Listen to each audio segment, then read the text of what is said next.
नमस्ते हिंदुस्तान, कैसे हैं आप लोग। तो आप लोगों को कल का ऐतिहासिक न्यूज़ तो मिल ही गया होगा। इतना बड़ा ऐतिहासिक दिन, कल तो सुनहरे अक्षर में कल का दिन लिखा होना चाहिए, क्योंकि 6 साल के बाद रवीश कुमार जी ट्विटर पे वापस आए। पूरा ट्विटर हैंडल पे हंगामा मच गया, क्योंकि जहां पे भारत की इकोनॉमी, भारत की जीडीपी, ये सब कुछ जहां कहीं तहस नहस हो रही थी बीजेपी सरकार की वजह से, रवीश कुमार जी के ट्विटर पे आते ही सब कुछ इक्वल बराबर हो गया, सब कुछ संभल गया।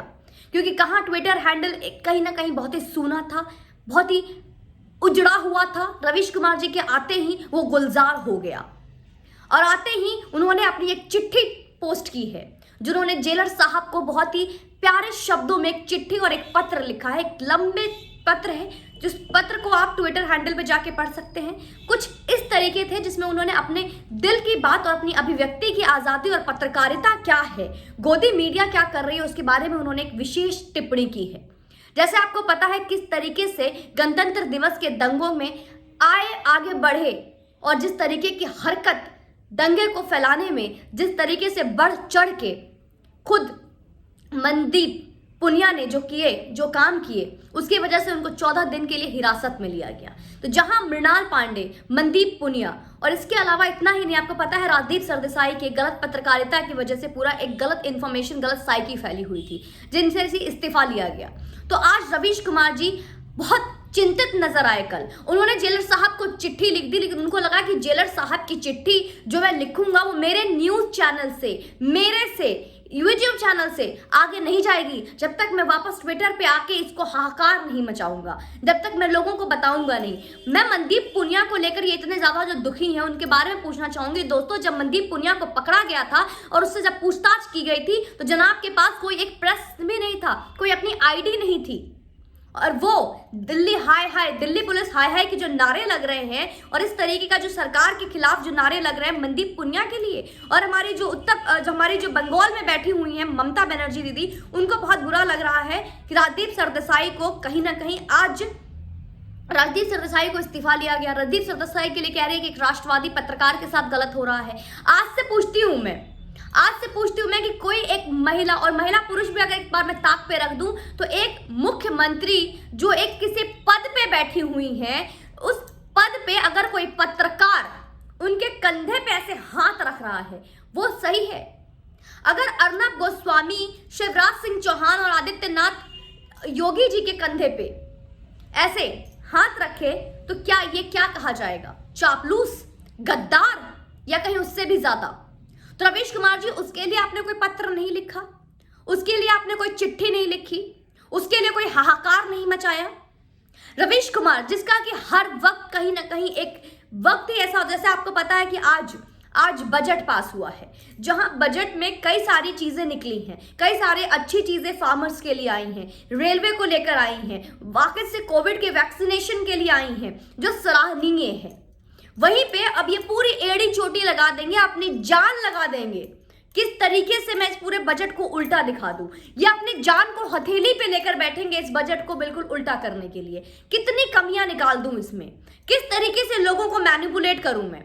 रवीश कुमार, अपना दिन भूल गए आप, जब किस तरीके से आप एक टाइम 2013 में कुछ और बोलते हो, फिर 2019 में आपका स्टेटमेंट कुछ और आता है, ठीक 1 साल बाद आपका स्टेटमेंट चेंज हो जाता है। एक टाइम आप लोगों को एडवाइस करते हो कि टीवी देखना बंद कर दे, पत्रकारिता अपना हर चरम पार कर चुका है, समाज को खराब कर रहा है, आप टीवी देखना बंद कर दे। एक टाइम बाद बोलते हो कि मेरे न्यूज को देखने नहीं दिया जा रहा, टीवी बंद कर दिया जाता है। लोग टीवी देखने से भी रोकेंगे क्या? दोस्तों, इनका मैं कुछ शब्द बोलूंगी। इन्होंने जो लिखा है ट्विटर पे आते ही, गुलाम मीडिया के रहते कोई मुल्क आजाद नहीं होता, गोदी मीडिया से आजादी ही नहीं आजादी लाएगी। इतना ही नहीं, इसके अलावा एक ट्विटर का इनका एक पूरा ग्रुप है, जिस ग्रुप में रवीश कुमार जी हैं, और रवीश कुमार ने जो लिखा, no prison is big enough to contain free speech, मतलब स्वतंत्र विचारों को कभी बेड़ियां में जकड़ा नहीं जा सकता, बोल की लव आजाद है तेरे। दोस्तों, इस एक ट्वीट को लगभग पूरे ग्रुप में सेम सर्कुलेट किया गया। इसमें स्वरा भास्कर भी हैं, इसमें आपके अभिषेक शर्मा भी हैं, इसमें आपके हार्दिक पटेल भी हैं, आरफा खान भी हैं, इतना ही नहीं, आपके स्वरा भास्कर साथ वरुण चौधरी भी हैं, ज्योति यादव हैं, सिद्धार्थ है, सागरिका घोष है, वो कैसे पीछे रह सकती हैं, रोहिणी सिंह है, साक्षी जोशी है, और कोई ऐसा नहीं है कि उन्होंने अपने शब्द डाले हो। सिर्फ सेम इसी मैसेज को, इसी ट्वीट को सर्कुलेट किया जा रहा है। रवीश कुमार जी की एक नई चिट्ठी जो उन्होंने भेजा, उसमें उन्होंने जो बातें लिखी हैं भारत के इतिहास को, अब इनको जब मनदीप पुनिया को जो पकड़ा गया है, ये काला दिन हो जाता है। इसे कहते हैं कि इस भारत के इतिहास, इन काले दिनों की अमानत आपको सौंप रहा हूं। आजाद आवाजों और सवाल करने वाले पत्रकारों में रात में उनकी पुलिस उठाकर ले जाती है, दूर दराज के इलाकों में एफआईआर कर देती है। अर्नब गोस्वामी के साथ क्या हुआ था? उनकी पत्रकारिता और उनकी अभिव्यक्ति की आजादी पर आपने कोई सवाल नहीं उठाए। जब उनको ठीक सुबह 6 बजे घर से जबरदस्ती खींच कर लेकर गई थी मुंबई पुलिस, तो उस टाइम पत्रकारों और पत्रकारिता और अभिव्यक्ति की आजादी का भाषण देते हुए नहीं दिखे थे रवीश कुमार। रवीश कुमार जी, आपने अपनी सारी जमीर तो उसी दिन बेच दी थी जिस दिन आप अपने भारत के जवानों को बोलते हो कि मार दिया गया, और पाकिस्तान में जब कोई आतंकवादी मारा जाता है तो उसके लिए आप बोलते हो कि आतंकवादी शहीद हो गया। तो आप जैसे इंसान के बारे में क्या बात करें, क्योंकि आपने अपनी जमीर को बेच दी है, अपने आप को इस तरीके से पैसे में तोल दिया। दूसरों पे उंगली उठाने से पहले, कितनी बार आपको पब्लिक प्लेस पे भी एडवाइस दी गई है, दूसरों पे उंगली उठाने से पहले और इस तरह से काव्य कविता और चिट्ठी पत्र लिखने से पहले देख लेते कि आपके खुद के मुंह पे कितना कालिक पुता हुआ है, लेकिन वो नहीं देखते।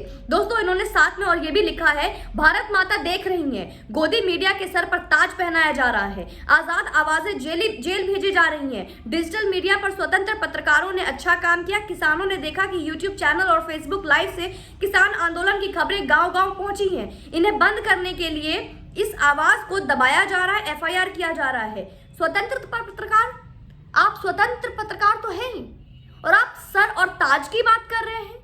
अभी तक आपने कितने अवार्ड्स जीते हैं, इतने घोटाले के बाद, कई स्कैम में आप लोगों का नाम आने के बाद, आपके चैनल का नाम आने के बाद, फिर भी आप स्वतंत्र हैं, और आप स्वतंत्रता की बात कर रहे हैं, आप अभिव्यक्ति की बात कर रहे हैं, और आप हमें सिखा रहे हैं।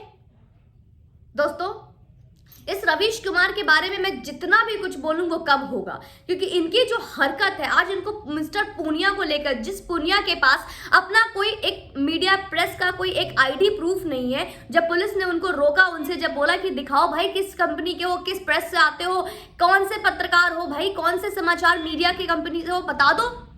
जनाब के पास कोई आईडी नहीं थी, लेकिन आज नारे लग रहे हैं कि स्वतंत्र पत्रकार को जेल में रखा जा रहा है। ये स्वतंत्र पत्रकारिता महाराष्ट्र में अर्नब गोस्वामी के सामने क्यों नहीं आया था? राजदीप सरदेसाई राष्ट्रवादी लगता है ममता दीदी को, लेकिन ममता दीदी को वहीं पे अर्नब गोस्वामी क्यों नहीं दिखा? ममता दीदी हमारी कंधे पे हाथ रखती हैं, जो एक being a CM of Kolkata, वो एक पत्रकार के कंधे पे हाथ रखती हैं, उससे कोई किसी को प्रॉब्लम नहीं है, उससे कोई परेशानी नहीं है, उससे किसी को कोई आपत्ति नहीं है, वो सही है। इस पर आपका क्या कहना है, प्लीज आप मुझे बताइएगा कि इस तरीके की पत्रकारिता को आप क्या कहते हैं, क्योंकि चिट्ठी बहुत लंबी है, साफ लाइन में बहुत सवाल जवाब भी लिखे हैं। साथ में सिर्फ इतना लिखा, गुलाम मीडिया के रहते कोई मुल्क आजाद नहीं होता। ठीक है, गोदी मीडिया में आजादी से ही नई आजादी आएगी। ये गोदी मीडिया किसको कह रहे हैं आपको भी पता है, लेकिन इनसे ज्यादा चाय बिस्किट और गोटी मीडिया कोई नहीं है, ये आपको भी पता है। जय हिंद दोस्तों, वंदे मातरम।